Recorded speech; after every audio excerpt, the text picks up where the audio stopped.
نئے chief justice یحییٰ آفریدی کے آنے کے بعد دونوں اطراف میں توقعات کا انبار بڑھ رہا ہے۔ حکومت کا خیال یہ ہے کہ یحییٰ آفریدی جسٹس منصور کی طرح کا رویہ نہیں رکھیں گے۔ جسٹس منصور سے متعلق جو معاملات تھے وہ ان کی ججمنٹس نے، اور اس کے بعد بدقسمتی سے جو انہوں نے زہر آلودہ خط لکھا، اس کے بعد تو یہ چیزیں ثابت ہو گئیں کہ اگر وہ چیف جسٹس بنتے، میں حکومت کا نقطہ نظر آپ کو بتا رہا ہوں، اگر وہ چیف جسٹس بنتے تو خط کے اندر جو کچھ انہوں نے لکھا ہے اسی قسم کی وہ ججمنٹس بھی دیتے، اور حکومت کے ساتھ وہ وہی کرتے جو چیف جسٹس آؤٹ گوئنگ اس وقت جب خط لکھا گیا قاضی فائز عیسیٰ کے ساتھ کیا۔ تو حکومت کا خیال یہ ہے کہ کم از کم یہ خطرات کو ٹلا۔ ہمارے حق میں تو انہوں نے کیا فیصلے دینے تھے، جو ہمارے ساتھ انہوں نے کرنا تھا وہ کرنے والا دروازہ ہم نے بند کر دیا۔ دوسری طرف پاکستان تحریک انصاف اب چیف جسٹس ایکس قاضی فائز عیسیٰ کو لتاڑنے کے علاوہ یہ توقعات بنائے بیٹھی ہے کہ جو ہی چیف جسٹس یحییٰ آفریدی آئیں گے، اب آ گئے ہیں، اس کے بعد حالات ہمارے مکمل طور پر دوبارہ سے ترتیب پا جائیں گے، اور پانا شروع ہو گئے ان کے خیال کے مطابق۔ جو ہی اس کمیٹی نے جس نے بینچز بنانے ہیں سپریم کورٹ کے اندر کیسز لگانے کے لیے، اس کے اندر تبدیلی کی اور جسٹس منیب واپس آئے، یہ توقعات کا انبار جو ہے یہ آسمان سے باتیں کرنے لگا، اور یہ خیال شروع ہو گیا کہ اس کے بعد آپ دیکھیے گا کہ کس قسم کا ریلیف ہمیں ملتا ہے۔ تو ریلیف والی جو لابی ہے وہ اوور ایکٹیو ہو گئی ہے۔ یہ پڑھے بغیر جو 26ویں آئینی ترمیم کے اندر لکھا ہوا ہے کہ کسی قسم کی کوئی آئین سے متعلق یا قانون کی گہری تشریح سے متعلق پٹیشن سپریم کورٹ کے بنائے ہوئے بینچ کے ذریعے نہیں سنی جا سکتی۔ تو اس کے اندر بھلے آپ ثاقب نثار کو بھی لا کے بٹھا دیں، جسٹس کھوسا ریٹائر ہو گئے ان کو بھی لا کے بٹھا دیں، یا عظمت شیخ کو لا کے بٹھا دیں، اس بینچ کمیٹی نے جو بینچ بنانا ہے اس کے سامنے یہ پٹیشن لگنی نہیں ہے۔ لیکن چونکہ لوگ پڑھتے لکھتے نہیں ہیں تو جوڈیشل کمیشن نے جو آئینی بینچ بنانے ہیں اس کو موقوف کرتے ہوئے، اس سے نظریں پھیرتے ہوئے یہ توقعات بنا لی ہیں کہ اب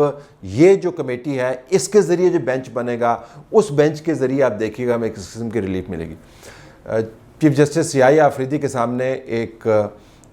بڑا میدان ہے جس کے اندر آپ کو فوجیں سیاسی طور پر آمنے سامنے کھڑی ہوتی ہوئی نظر آتی ہیں۔ اس میدان میں سے وہ انصاف مہیا کرتے ہوئے کیسے نکلیں گے، ایک بہت بڑا چیلنج ہے ان کے لیے۔ اس چیلنج کو 26ویں آئینی ترمیم نے طے کر دیا ہے، یعنی بہت زیادہ پریشان کن ترامیم، بہت زیادہ مسائل سے بھرپور ترامیم اور فیصلے اور پٹیشنز، یہ تمام فیصلے اب ان کو نہیں کرنے ہیں، اب اس بینچ کو کرنے ہیں جو جوڈیشل کمیشن نے بنانا۔ سو ان اے وے جن معاملات کی وجہ سے وہ مسئلے میں پھنس سکتے تھے، اب ان میں سے بہت سارے معاملات جوڈیشل کمیشن کے ذریعے بنائے گئے کمیشن کے سامنے ہوں گے، لیکن مقدمات بہرحال آتے رہیں گے، اور جو جج صاحبان بینچ بنائیں گے ان سے جو فیصلے آئیں گے وہ نہ صرف سیاسی ماحول جو گرم ہے اس گرم ماحول کی نشاندہی کریں گے، بلکہ جوڈیشری کے اندر بھی ابھی آپ کو جو خلیج ایک نظر آتی ہے، یہ نقطہ نظر کہ چیف جسٹس قاضی فائز عیسیٰ نے تباہی پھیلا دی، اور یہ نقطہ نظر کہ چیف جسٹس قاضی فائز عیسیٰ کو تو آپ نے اس وجہ سے ٹارگٹ کیا کہ وہ پنجابی نہیں تھا، وہ کسی لابی کا حصہ نہیں تھا، وہ عمران پسند نہیں تھا، وہ زمان پاک سے کنیکٹڈ نہیں تھا، وہ کسی چیمبر کی مرہون منت نہیں تھا، اس وجہ سے آپ ٹارگٹ بنا رہے ہیں۔ یہ خلیج بہرحال باقی، اور یہ ریفلیکٹ کرے گی بینچز کی کمپوزیشن میں بھی اور بینچز کی طرف سے آبزرویشنز میں سے۔ لیکن جو بیرونی دباؤ ہے میرے خیال میں وہ سب سے بڑا چیلنج ہے، اور دباؤ بھی کوئی عام دباؤ نہیں ہے۔ اس دباؤ کے اندر بھی آپ دیکھیں اتنی کمپلیکسٹیز ہیں کہ پاکستان تحریک انصاف کے جو وکلاء ہیں وہ دست و گریباں ہیں۔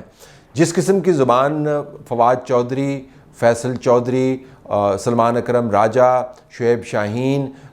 ان کے بارے میں ایک دوسرے کے بارے میں استعمال کی جا رہی ہے، وہ زبان آپ کو بتاتی ہے کہ غصہ کتنا ہے جماعت کے اندر، ٹوٹ پھوٹ کتنی ہے۔ اور عموماً ہم نے دیکھا ہے کہ جن جماعتوں کے اندر غصہ اتنا ہوتا ہے جتنا پی ٹی آئی کے اندر ڈیولپ کروا دیا گیا ہے، جن جماعتوں کے اندر ٹوٹ پھوٹ اتنی زیادہ ہوتی ہے جو کہ پی ٹی آئی کے اندر ہو رہی ہے، جن جماعتوں کے اندر کلیش آف پرسنالٹیز ایسی ہے جو کہ پی ٹی آئی کے اندر آپ کو نظر آ رہی ہے، تو ان جماعتوں کا غصہ عموماً ڈائریکٹ ہوتا ہے باہر کے اینیمیز کی طرف، جوڈیشری کی طرف، نقادوں کی طرف، فوج کی طرف، اپنے اوپوننٹس کی طرف۔ تو جوڈیشری کے ساتھ جو اس وقت توقعات وابستہ ہیں اس کے اندر یہ غصے کا ایلیمنٹ بھی ہوگا. ہر شخص جو دوسرے کو نیچا دکھانے کا خواہش مند ہے بڑھ چڑھ کر عمران کا پسندیدہ بننے کی کوشش کرے گا. ہر اس جج کو لتاڑے گا جو جج اب ایسا فیصلہ دے گا جو پی ٹی آئی کو قابل قبول نہیں ہے. ہر اس ادارے کی مزید پگڑی اچھالے گا جو عمران خان کو قبول نہیں ہے، کیونکہ کمپٹیشن بڑا سخت ہے. اب گالی کا کمپٹیشن ہے، بدتمیزی کا کمپٹیشن ہے، بدمعاشی کا کمپٹیشن ہے، دوسرے کو نیچے دکھانے کا کمپٹیشن ہے. تو اس کمپٹیشن میں جب آواز اٹھائے گی تو وہ آواز اٹھتے ہوئے ایک بڑے پریشر میں تبدیل ہوگی جوڈیشری کے اوپر. تو یہ بہت بڑا چیلنج ہے کہ پی ٹی آئی کے اندر کا جو ابال ہے وہ ریفلیکٹ ہوگا جوڈیشری کی طرف پریشر پر. لیکن